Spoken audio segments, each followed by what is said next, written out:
പഠിച്ചിരുന്ന അവർ ഇപ്പോൾ ദൈവരാജ്യത്തിൻ്റെ ശിഷ്യനായി കഴിഞ്ഞിരിക്കുന്നു. ഇനി അവരെന്ത് ചെയ്യണം? ഇനി അവർ ആദ്യം പുതിയത് കുടിക്കണം, പിന്നെ പഴയത്. എന്താണ് ഈ പുതിയത്? പുതിയ നിയമം, ദൈവരാജ്യത്തിൻ്റെ നിയമം, പുതിയ നിയമമാണ്. ഇച്ചിരി പഠിച്ചു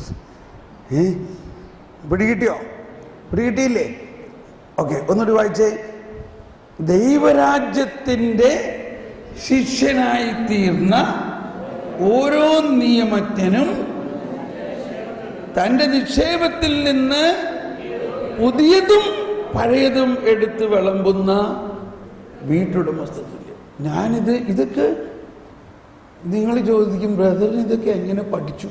ഇതെല്ലാം ഈ അതിരാവിലെ ജ്ഞാനത്തിന് വേണ്ടി പ്രാർത്ഥിക്കുമ്പോൾ കർത്താവ് ഇങ്ങനെ വെളിപ്പെടുത്തി തരുന്നതാണ്. അങ്ങനെ ഇത് ഞാൻ ഭയങ്കര സന്തോഷമായി എനിക്ക്. അങ്ങനെ ഞാൻ പിന്നീട് പറഞ്ഞുതരാം എങ്ങനെയാണ് ഇനി ബൈബിള് പഠിക്കേണ്ടതെന്നുള്ളത്.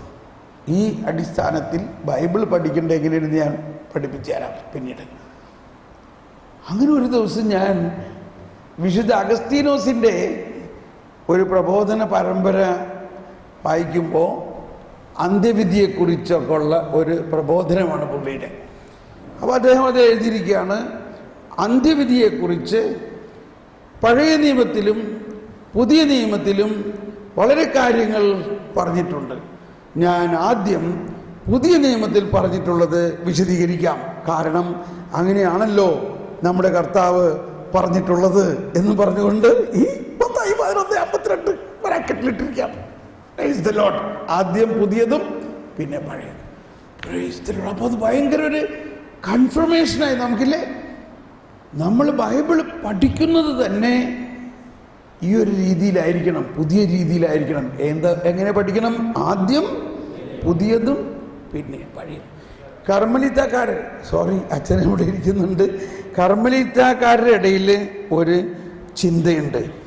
ഈ കർമ്മലൈറ്റ് സ്പിരിച്വാലിറ്റിയും അല്ലെങ്കിൽ മിസ്റ്റിക്കൽ സ്പിരിച്വാലിറ്റികൾ, അതിൻ്റെ പുസ്തകങ്ങൾ വായിക്കുമ്പോൾ ആദ്യം പുറകെ നിന്ന് വായിക്കണം, ആദ്യം അവസാനത്തിൽ നിന്ന് വായിക്കണം എന്ന് പറഞ്ഞാൽ ഞാനത് പരീക്ഷിച്ച് നോക്കിയിട്ടുണ്ട്. അപ്പോൾ ഞാൻ ഈ വലിയ പുസ്തകങ്ങൾ കിട്ടിക്കഴിഞ്ഞാൽ ആദ്യം അതിൻ്റെ കൺക്ലൂഷൻ അധ്യായം വായിക്കും. അതിൻ്റെ കൺക്ലൂഷൻ, ഈവൻ പാപ്പൽ ഡോക്യുമെൻറ്റ്സ്, പരിശുദ്ധ പിതാവിൻ്റെ പ്രബോധനങ്ങൾ കിട്ടിയാൽ ആദ്യം അതിൻ്റെ കൺക്ലൂഷൻ ചാപ്റ്റർ വായിക്കും. അപ്പോൾ അതിലെന്ത് പറഞ്ഞിട്ടുണ്ടാവും? ഇതിൻ്റെ സാരാംശം മുഴുവനും പറഞ്ഞിട്ടുണ്ട്. അത് വായിച്ചു കഴിഞ്ഞിട്ട് പിന്നെ വായിക്കുമ്പോൾ വളരെ എളുപ്പം കാര്യം മനസ്സിലാവും. അതുപോലെ തന്നെ ബൈബിൾ ഇപ്പോൾ ഒരാളുടെ അടുത്ത് കൊടുത്താൽ, ഒരാൾക്ക് ബൈബിൾ സമ്മാനിച്ചു, ബൈബിളിൽ വലിയ അറിവില്ലാത്ത ഒരാളാണ്, ബൈബിൾ സമ്മാനിച്ചു, അയാൾ സന്തോഷിച്ചു, കർത്താവ് ഈശോമിശിഹായെക്കുറിച്ച് എല്ലാ അറിവും ഇതിനകത്തുണ്ട് എന്നും പറഞ്ഞു. അങ്ങനെ പറഞ്ഞങ്ങ് കൊടുത്തുകൊണ്ട് കാര്യമായില്ല. അയാളോട് എടുത്ത് പറയണം, നീ എവിടെ തുടങ്ങണം. അയാൾ കർത്താവ് ഈശോമിശിഹായെ അന്വേഷിച്ച് ഉൽപ്പത്തി മുതൽ വായിക്കാൻ തുടങ്ങി, എങ്ങും കാണാനില്ല. അപ്പോൾ സാധാരണ ഞാൻ ചെയ്യാറുള്ളത് മർക്കോസിൻ്റെ സുവിശേഷം 16 അധ്യായങ്ങൾ ആദ്യം എടുത്തിങ്ങനെ കൊടുക്കും. ഇതിൽ നിങ്ങൾ ആദ്യം ഈ മർക്കോസിൻ്റെ സുവിശേഷം വായിക്കണം. അതായത് ബൈബിളിൻ്റെ മുഴുവൻ ആകത്തുകയെ നോക്കുമ്പോൾ അവസാന ഭാഗമല്ലേ അത്. അപ്പോൾ അങ്ങനെ ബൈബിൾ പഠിക്കുന്നതിന് തന്നെ ആദ്യം പുതിയത് പഠിച്ചിട്ട് വേണം പഴയത്. അപ്പോൾ അതിന് കാറ്റഗിസത്തിൽ അത് സൂചനയുണ്ട്. കാറ്റഗിസത്തിൽ 129-ാമത്തെ ഖണ്ഡിക, 129-ാമത്തെ ഖണ്ഡികയിൽ പറയുകയാണ്, 129-ൽ പറയുകയാണ്, ക്രൈസ്തവൻ അതിനാൽ മരിച്ച് ഉത്ഥാനം ചെയ്ത ക്രിസ്തുവിൻ്റെ വെളിച്ചത്തിലാണ് ക്രിസ്ത്യാനികൾ പഴയ നിയമം വായിക്കുന്നതെന്ന്. ഒന്നെല്ലാവരും പറഞ്ഞ്, അതിനാൽ മരിച്ച് ഉത്ഥാനം ചെയ്ത ക്രിസ്തുവിൻ്റെ വെളിച്ചത്തിലാണ് ക്രിസ്ത്യാനികൾ പഴയ നിയമം വായിക്കുന്നത്. അപ്പോൾ നമ്മൾ പഴയ നിയമത്തിലെ ഒരു വചനം എടുത്തുകൊണ്ട് അതിലെല്ലാം അടങ്ങിയിരിക്കുന്നു എന്ന വിധത്തിൽ നമ്മൾ ഒരിക്കലും ചിന്തിക്കരുത്. അത് വരാനിരിക്കുന്ന പുതിയ നിയമത്തിലൂടെയാണ് അതിൽ പൂർത്തീകരണം ഉണ്ടാകുന്നത്. ഓക്കെ, ഇപ്പോൾ നമ്മൾ എന്തിനാണ് ഇതെല്ലാം പറഞ്ഞത്? നിക്കോദേമോസിന്റെ ആൾക്കാർ തമ്മിലൊരു ചർച്ച. അപ്പോൾ നിക്കോദേമോസ് പറയുകയാണ്, ഈ വെള്ളം എന്ന ഒരു സൃഷ്ടിയെ വീഞ്ഞ് എന്നത് മറ്റൊരു സൃഷ്ടിയാണ്. വെള്ളം എന്ന സൃഷ്ടിയെ മറ്റൊരു സൃഷ്ടിയാക്കണമെങ്കിൽ ദൈവം കൂടെ ഉണ്ടെങ്കിൽ മാത്രമേ ഇത് ചെയ്യാൻ പറ്റുള്ളൂ. അത് തന്നെയല്ലേ അദ്ദേഹം പറഞ്ഞത് ഇവിടെ. ദൈവം കൂടെ ഉണ്ടെങ്കിൽ മാത്രമേ ഇങ്ങനെ ഒന്ന് നടക്കുള്ളൂ. അപ്പോൾ ഈ ശിഷ്യന്മാർ ചോദിക്കുകയാണ്, ഗുരുവേ, അപ്പം എന്താണ് ഇതിൻ്റെ ഒരു സിംബോളിസം? ഇതിൽ നിന്ന് എന്താണ് നമ്മൾ പഠിക്കേണ്ടത്? ഇത് ദൈവം മനുഷ്യവംശത്തെ മുഴുവനും നവീകരിക്കും എന്നതിൻ്റെ ഒരു സൂചനയാണ്, ഒരു അടയാളമാണിത്, ഒരു അടയാളമാണ്. ഓഹോ, അപ്പോൾ വേറൊരാൾ പറയണം, അപ്പം അതാണോ എസെക്കിയേലിൽ പറഞ്ഞിരിക്കുന്നത്, ഞാൻ നിന്റെ ശിലാഹൃദയം എടുത്തു മാറ്റി പുതിയ ഹൃദയം നൽകും? ആ, കറക്റ്റ്. അതാണ് ദാവീദ് രാജാവ് പ്രാർത്ഥിച്ചത്. എൻ്റെ ഈ ഹൃദയം വെച്ചുകൊണ്ട് എനിക്കൊന്നും ശരിയായിട്ട് ചെയ്യാൻ പറ്റില്ല. അതുകൊണ്ട് ഈ ഹൃദയത്തെ എന്ത് ചെയ്യണമെന്ന് പറയണേ?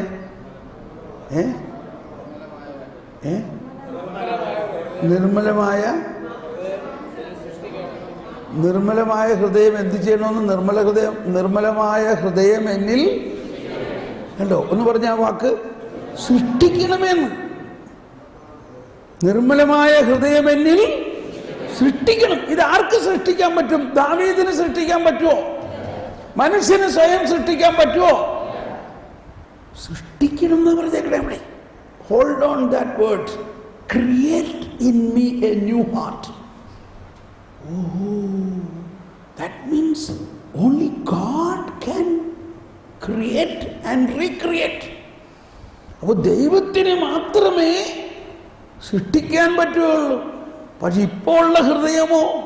ഇപ്പോൾ ഉള്ള ഹൃദയത്തെ മാറ്റാണ്ട് തന്നെ അതിനെ റീക്രിയേറ്റ് ചെയ്ത് ഒരു പുതിയ സൃഷ്ടിയാക്കണം എന്നതാണ് എൻ്റെ പരിപാടി.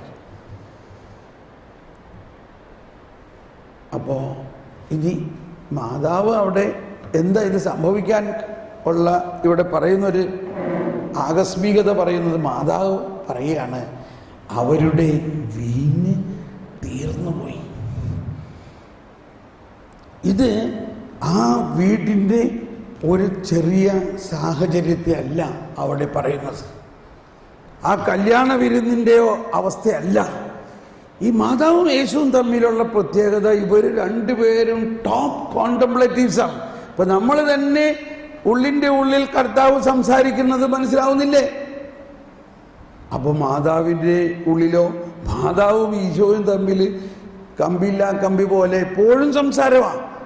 അതുകൊണ്ടാണ് മാതാവും ഔസേപ്പിതാവും സൈലന്റ് പേഴ്സൺ എന്ന് പറയുന്നത്.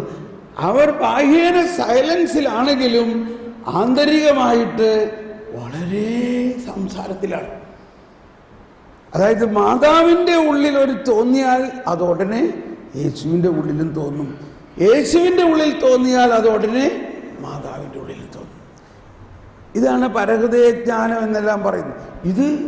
ഇത് വിശുദ്ധന്മാരും നമുക്ക് തന്നെ ഇതുണ്ട്. അതുകൊണ്ടാണ് ഈശോ അടുത്ത് നിൽക്കും. ചിലരോട് ചോദിക്കും, നിങ്ങളെന്താ ഇങ്ങനെ ചിന്തിക്കണേ? അവർ പറഞ്ഞേ ഇല്ല, അവരൊന്നും പറഞ്ഞില്ല. ഈശോ ചോദിക്കുകയാണ്, നിങ്ങളെന്താ ഇങ്ങനെ ചിന്തിക്കണേന്ന്. കാരണം ഈശോനറിയാം നമ്മുടെ ചിന്തകൾ. എന്ന പോലെ ഇവിടെ എഴുതാത്ത കുറെ കാര്യങ്ങൾ മാതാവും ഈശോയുടെയും ഉള്ളിലുണ്ട്. മാതാവ് പറയാണ്, ഈ രക്ഷാകര പദ്ധതി നടപ്പാക്കുന്നതിൻ്റെ ആരംഭം ഇടേണ്ട സമയമായി. രക്ഷാകര പദ്ധതി നടപ്പാക്കുന്നതിൻ്റെ ആരംഭമിടേണ്ട സമയമായി. ആഹാ, ഇത് പ്രൈവറ്റാണ്, അവരകത്ത് സംസാരിക്കാം. അപ്പോൾ ഈശോ പറയാണ്, പക്ഷേ എൻ്റെ സമയമായിട്ടില്ലല്ലോ. എന്ന് പറഞ്ഞാൽ എൻ്റെ സമയം ഈ പുതുവീഞ്ഞ്, ഈ രക്ഷാകര പദ്ധതിയിലൂടെയുള്ള നവീകരണ പുതിയ സൃഷ്ടിയാകുന്നത് ഉണ്ടാക്കണമെങ്കിൽ ഈശോ പീഡ സഹിച്ച് മരിച്ച് ഉയർത്ത് പന്തക്കോസ്ത കഴിഞ്ഞാലേ പറ്റുള്ളൂ. അപ്പം മാതാവ് ഒന്ന് നോക്കിയിട്ട് പറഞ്ഞു, എന്നെ നോക്കി, ഞാനാരാ? ഞാൻ എങ്ങനെ ഇങ്ങനെ കൃപ നിറഞ്ഞവളായി? അത് സമയമാകുന്നതിന് മുൻപ്, മനസ്സിലായില്ലേ? സമയമാകുന്നതിന് മുൻപ് കൈവീശിയൊന്ന് എൻ്റെ ഈശോയെ പുറകല്ലേ, എൻ്റെ കർത്താവേ, ആ പുതുവീഞ്ഞ് കുടിച്ച് പുറകല്ലേ.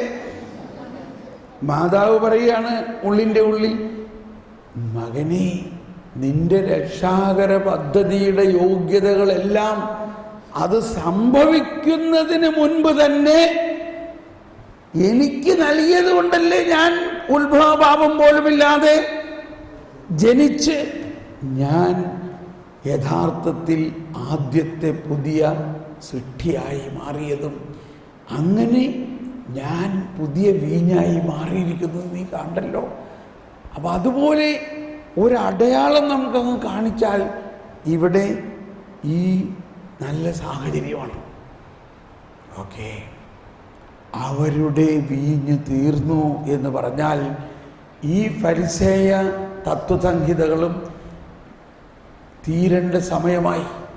മോശയിലൂടെ വന്നിരിക്കുന്ന പഴയ വീഞ്ഞ്, പഴയ നിയമം അവസാനിച്ചിട്ട് യേശുവിലൂടെ വന്നിരിക്കുന്ന പുതിയ നിയമം, പുതിയ വീഞ്ഞ് ഉത്ഭവിക്കേണ്ട സമയമായി. എന്നാ ശരി, എന്നാ അങ്ങനെ ചെയ്യാൻ നമുക്ക് അമ്മച്ചി. എന്നിട്ട് മാതാവ് അവരോട് പറയാണ്, അവൻ പറയുന്നത് ചെയ്യുക. അവിടെ അതിൻ്റെ മിസ്റ്റിസിസം എന്താ? ഇനി നിങ്ങൾ ഏലിയായും മോശയും പറയുന്നതല്ല ചെയ്യേണ്ടത്. ഇതാണ് താബോർ മലയിൽ വെച്ചും പിതാവായ ദൈവം അവരോട് പറഞ്ഞു. മോശ പറഞ്ഞു, ദേ ഇവിടെ ആര്? മോശല്ല, പത്രോസ് പറഞ്ഞു, നമുക്കിവിടെ 3 കൂടാരമുണ്ടാക്കാം. ഇതാ മോശയും യേശുവും ഏലിയായും. ഇപ്പൊ പത്രോസ് ഒറ്റ നോട്ടത്തിൽ എന്ത് വിചാരിച്ചു? ഇവർ 3 ഒരേപോലെയാണെന്ന് വിചാരിച്ചു, ഇല്ലേ? അതാണ് അവിടെ എഴുതിയിരിക്കുന്നത്. അവൻ എന്താണ് പറയണേന്ന് അവന് തന്നെ വിവരമില്ലെന്ന്. അപ്പോൾ ഒരു കാർമേഘം വന്നിട്ട് അവരെ മൂടി. ഈ കാർമേഘമാണ് പിതാവായ ദൈവത്തിൻ്റെ ആവാസം, ത്രിത്വത്തിൻ്റെ ആവാസം. ഇത് പണ്ട് മോശയ്ക്ക് പരിചയമുള്ളതാണ്, ഇല്ലേ? ആ കാർമേഘം മൂടിക്കഴിഞ്ഞപ്പോൾ കാർമേഘത്തിൽ നിന്നൊരു ശബ്ദമുണ്ടായി. എന്താണ് ആ ശബ്ദം? ഇവൻ എൻ്റെ പ്രിയപുത്രൻ, ഇവനെ ശ്രമിക്കൂ. ഇവിടെ എഴുതാപ്പുറം ഉണ്ട്, അവിടെ ഒരു വാക്ക് ഞാൻ ചേർക്കുകയാണ്, ഒരു സെന്റൻസ് അവിടെ ചേർക്കുകയാണ്. പിതാവ് പറയുകയാണ്, ഈ മോശയും ഏലിയായും എൻ്റെ മകനെ കുറിച്ചാണ് പ്രവചിച്ചത്. അവൻ്റെ വരവിനെ കുറിച്ചാണ്, വരാനിരിക്കുന്ന യേശുവിനെ കുറിച്ചാണ് മോശയും ഏലിയായും പ്രവചിച്ചത്. മനസ്സിലായോ? അയ്യോ, ഇത് കൈവീശിയേ എൻ്റെ ഈശോയെ, ഇത് കഠിനമായി പോവുകയാണെങ്കിൽ നിർത്താം. ആണോ? മോശയും ഏലിയായും ഈ വരാനിരിക്കുന്നവനെ കുറിച്ചാണ് പ്രവചിച്ചത്. ആ പ്രവചനങ്ങളെല്ലാം പൂർത്തിയായി. ഇതാ അവൻ വന്നു കഴിഞ്ഞിരിക്കുന്നു. അതുകൊണ്ട് ഇനി നിങ്ങൾ മോശയും ഏലിയായും പറയുന്നതല്ല കേൾക്കേണ്ടത്, ഇവൻ പറയുന്നത് ശ്രമിക്കുക. ഇത് ഫിറ്റായോ? ഇത് തന്നെയാണ് മാതാവ് പറയുന്നത്. ഇനി നിങ്ങൾ പഴയതല്ല കുടിക്കേണ്ടത്, ഇനി നിങ്ങൾ മോശയും ഏലിയായും പറയുന്നതല്ല ചെയ്യേണ്ടത്, ഇനി നിങ്ങൾ ഇവൻ പറയുന്നത് ചെയ്യുവിൻ. അപ്പോഴാണ് സ്വർഗരാജ്യം സമാഗതമാകുകയുള്ളൂ. അങ്ങനെ ഈ വേലക്കാർ പറഞ്ഞു, അവർ വന്നു നിന്നു. എന്ത് ചെയ്യണം? ആ കൽഭരണികളിൽ വെള്ളം നിറയ്ക്കുവിൻ. വീഞ്ഞുണ്ടാകണമെന്നാണ് ആഗ്രഹമെങ്കിൽ വീഞ്ഞ് തീർന്നുപോയ വീഞ്ഞിന്റെ പഴയ തോൽക്കുടങ്ങളിൽ വീഞ്ഞ് നിറയ്ക്കാൻ പറഞ്ഞാൽ പോരെ? പഴയ തോൽക്കുടങ്ങളിൽ പുതിയ വീഞ്ഞ് നിറയ്ക്കാൻ പാടില്ല. Price the Lord. ഈ കൽഭരണികൾ അവിടെ കാല് കഴുകാൻ വെള്ളം വെച്ചിരുന്നാണ്. ഈ കാല് കഴുകണ കൽഭരണിയിൽ കുടിക്കുമോ? നമ്മൾ കുടിക്കാറുണ്ടോ? കാല് കഴുകാൻ വെള്ളം വെച്ചേക്കണ കൽഭരണിയിൽ കുടിവെള്ളം എടുക്കാറുണ്ടോ? ഒരിക്കലുമില്ല. അപ്പൊ അതിൻ്റെ പ്രതീകം എന്താണ്? കർത്താവ് അങ്ങനെ അവഗണിക്കപ്പെട്ടിരിക്കുന്ന എല്ലാത്തിനെയും പുതിയതാക്കാൻ പോവുകയാണ്.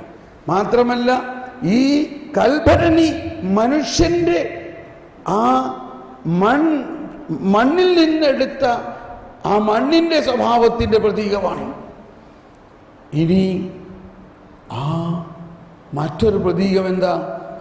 ഇനി ഈ കാലുകഴുകൽ എന്നുള്ള ആചാരം വേണ്ട. കാലുകഴുകലിലൂടെയുള്ള വിശുദ്ധീകരണത്തിനെ കൂടാതെ, അല്ലെങ്കിൽ അതിനെ നിർത്തിയിട്ട് ഞാൻ നിങ്ങളെ എൻ്റെ കൃപ കൊണ്ട് വിശുദ്ധീകരിക്കുന്ന പുതിയ സൃഷ്ടിയാക്കും. ആ വെള്ളം എന്ന സൃഷ്ടിയെ തൻ്റെ വിശുദ്ധി മഹത്വത്തിൻ്റെ ശക്തി കൊണ്ട് പുതിയ സൃഷ്ടിയായി മാറ്റി, വെള്ളം വീഞ്ഞാക്കി മാറ്റി. ഇപ്പോൾ 2-ാം അധ്യായത്തിൻ്റെ മുഴുവൻ തീം എന്താണ്? പുതിയ സൃഷ്ടിയാകുക എന്നുള്ളതല്ലേ? ആണോ അല്ലയോ? ഇനി 3-ാം അധ്യായം, യോഹന്നാന്റെ സുവിശേഷം 3-ാം അധ്യായത്തിൽ ഇതേ നിക്കോദേമോസ് വന്നിട്ട് യേശുവിൻ്റെ അടുത്ത് പറയുകയാണ്. അപ്പോൾ ഈശോ പറഞ്ഞു, യേശുവിൻ്റെ അടുത്ത് പറഞ്ഞത് നമ്മൾ കേട്ടു. ഈശോ എന്തുത്തരം പറഞ്ഞു? നീ ഇസ്രായേലിലെ ഗുരുവാണ്, എല്ലാം അറിയാം, നിയമം മുഴുവനും അറിയാം. എങ്കിലും വീണ്ടും ജനിക്കുന്നില്ലെങ്കിൽ ആരും സ്വർഗരാജ്യത്തിൽ പ്രവേശിക്കുകയില്ല. ഞാനിനി വീണ്ടും ജനിക്കണമെന്നോ? ഞാനിനി വീണ്ടും അമ്മയുടെ ഗർഭത്തിൽ പോകണമെന്നോ? അതായത് നിക്കോദേമോസിന് ഈ പറഞ്ഞ കാര്യമൊന്നും മനസ്സിലായില്ല. ഒന്ന് കൈവീശിയേ. ഓ എൻ്റെ ഈശോയെ, എന്ത് പറ്റി? ഒന്ന് സ്തുതിച്ചേ. യേശുവേ സ്തോത്രം, യേശുവേ നന്ദി.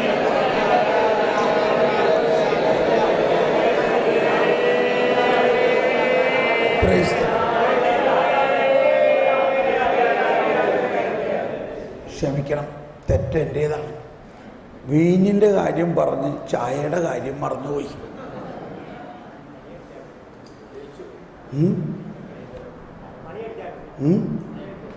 മണിയടിച്ചത് അതിനായിരുന്നോ?